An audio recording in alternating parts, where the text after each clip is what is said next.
We did the first three questions, in which I also did the fourth one about the vertices of the triangles, where the locus of the vertices of triangle, where I said that area of the triangle should be same with the same base. So we did four questions. Now here the fourth question is the locus of centers of circle passing through two fixed points.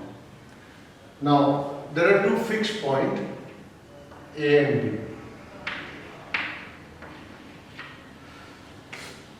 Now you know it very well, we discussed it just now with the isosceles triangle having the same base and the vertices of all isosceles triangle having the same vertex, the same base and different vertices. So what I'll do is I'll join A to B, and what I do is I will bisect this line. Suppose I bisect this line, perpendicular bisect this line. Now what he's saying is that we have to find the locus of all the circles which can pass through point A and B. There can be infinite number of circles which can pass through A and B. How will that be?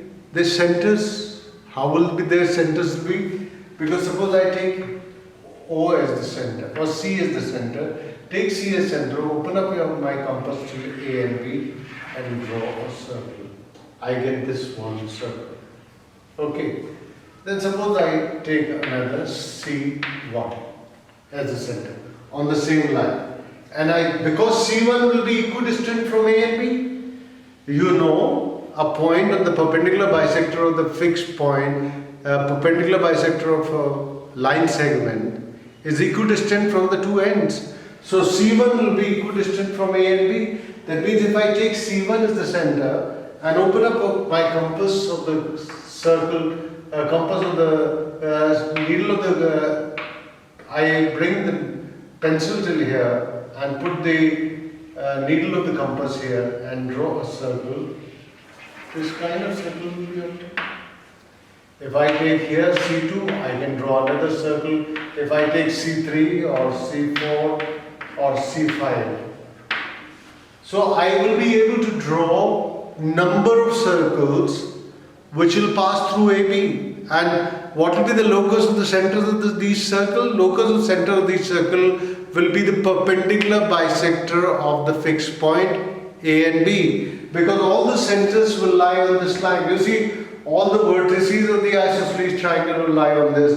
If I join C to A, C to B, I will see CA is equal to CB. If I take C center and open up my compass till A and draw a circle, it will pass through AB. Then C1, if I put the needle of the compass at C1 and open up my compass till A, I'll draw a circle which will pass through A and B. If I take C2 as the center, needle of the compass at C2 and open up my compass till A, I'll draw a circle which will pass through AB. If I take C3 as the center with the same radius, with a different radius, I can draw a circle which will pass through AB. Similarly, for C4 as the center, I can draw a circle passing through AB. With C5 as the center, I can draw another circle passing through AB. That means there are n number of circles. When I say n, that means many circles, infinite numbers of circles can be drawn, because I can find infinite number of points on this perpendicular bisector of AB. And what is the locus? Locus is the perpendicular bisector, perpendicular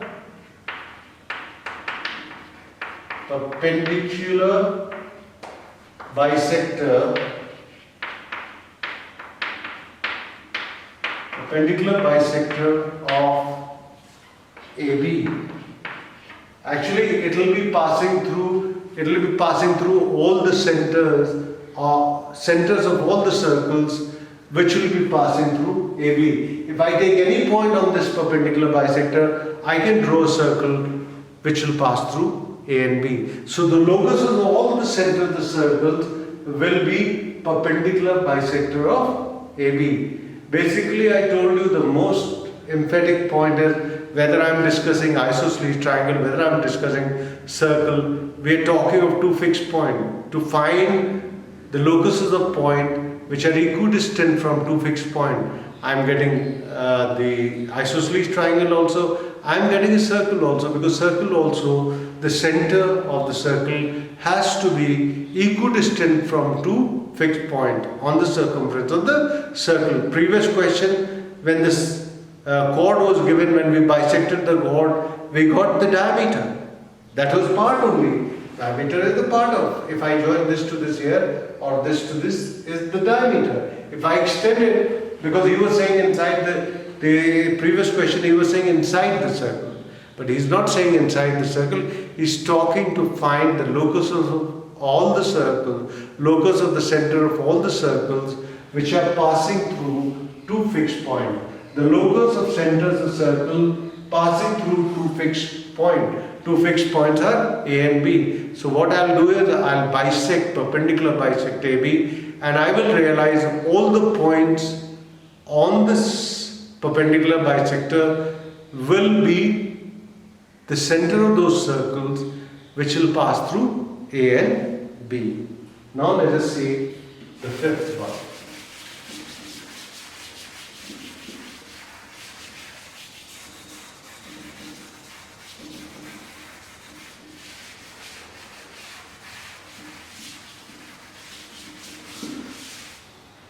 Fifth one is the locus of points in a rhombus ABCD which is equidistant from AB and CD. Rhombus. What is a rhombus? A rhombus is a quadrilateral. Rhombus is a quadrilateral in or a parallelogram with all of it's a parallelogram with all of its sides equal. Rhombus is a parallelogram with all of its sides equal. And what is the other property of the rhombus? The diagonals of rhombus bisect each other at 90 degrees, but they are not equal. The diagonals of rhombus bisect each other at 90 degree right angle, but they are not equal. While as in a square, the diagonals are equal also, and they bisect each other at right angle also. That is the difference between rhombus and square. So what is a rhombus? ABCD is a rhombus. So I will draw a line AB. I know the property, so I will use that property. AB is any line A, D, A, B, C. AC is any line suppose. And I perpendicular bisect this. I perpendicular bisect this. And take a point anywhere here, because he is not given the measurement, but whatever is the distance here, the same distance you take here. This will become B, this will become D, and if you join A to B, B to C, C to D, and A to D, you will get a rhombus. You get a rhombus. You get a rhombus. ABCD is a rhombus. It is a parallelogram. Rhombus is a parallelogram with all of its sides equal. What is the difference? It is a parallelogram. In parallelogram we say opposite sides are equal and parallel. Here we are saying all sides are equal. All four sides are equal to each other. Or sometimes it is referred as tilted square also. Tilted square in the sense that in a square all sides are equal. You just give a push. You just give a push to the square. It will change its shape in the form of a parallelogram, and in that parallelogram all sides are equal. You say, how do I give a push to a square? If a square is made of thin wire, if a square is made of a wire and I give it a little push, which is possible, its shape will turn into a rhombus. Now he said the locus of points in a rhombus ABCD which is equidistant from AB and CD, which is equidistant from AB and CD, no, AB and AD. It should be AB and AD. AB and AD, not AB and CD. AB and AD. Equidistant from AB and AD. You know then AB and AD means this angle, which has to be equidistant from AB as well as AD. And we had told you yesterday when we were discussing this theorem was that the locus of a point which is equidistant from two intersecting straight line is the angular bisector. Here they are not intersecting, but they are meeting. So the bisector, any point on this bisector, if I drop a perpendicular here, if I drop a perpendicular here, both the perpendiculars will be equal in length. Both the perpendiculars will be equal in length. So in this rhombus ABCD, what will happen is, what is the locus of points which are equidistant from AB and AD? Diagonal AC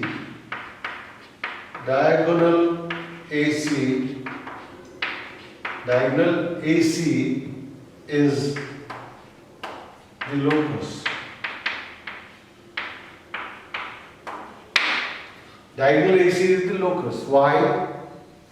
Now, if I take these two triangles, for example, this triangle, and let me take this triangle.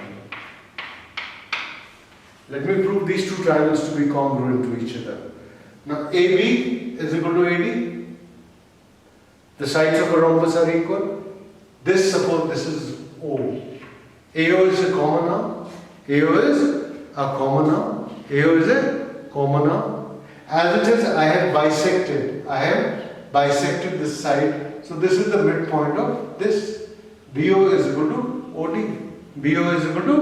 OD. So all the three sides of one triangle are equal to all the three sides of the other triangle. That means this angle and this angle will be equal. That means AC is the locus of all the points which are equidistant from AB and AD, because the angular bisector is the line which is the locus of point which are equidistant from the two cutting lines, or two lines which are making an angle. Now similarly, in the next question he says the locus of points which are equidistant from A and C, So I have bisected AC actually. What will be this will be the another diagonal BD. Diagonal BD is the locus. In this case, diagonal BD is the locus. In the first case, AC was the locus. In the second case, diagonal 8BD is the locus. Diagonal BD is locus, because every point on BD will be equidistant from A as well as from C, and that is what it is saying. Equidistant from A and C. So both the diagonals in this case are the locus satisfying the given condition. Now let us see the seventh question.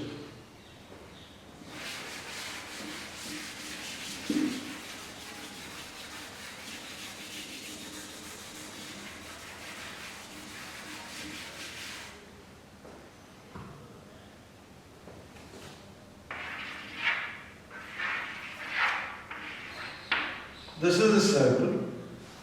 He says, find the locus of midpoint of the radii of the circle. Midpoint of the radii of circle. What am I doing? Suppose O is the center, OA is one radius, OB is another radius, OC is another radius, OD is another radius, OP is another radius, OQ is another radius. He says the midpoints of these. That means midpoint here, the midpoint here, the midpoint here, the midpoint here. What is the locus of midpoint? This will be a circle. This will be a circle. This will be a circle, concentric circle. It will be a concentric circle equal to the radius half of the given radius. If this radius OA is R, then suppose it is L, M, N, O, I can L, M, N, X, Y, Z. Then L, OL will be R upon P. is r upon 2. OX is r upon 2. OY is r upon 2. OZ is r upon 2. So it is a circle.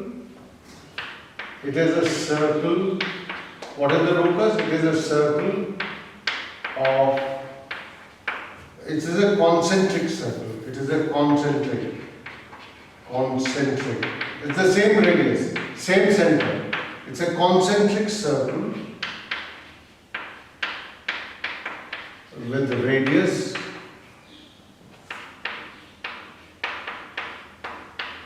as half of the given circle. Because he's saying midpoints of the radius. Midpoint of the given radii. Now after this we will do question number 8 and 9.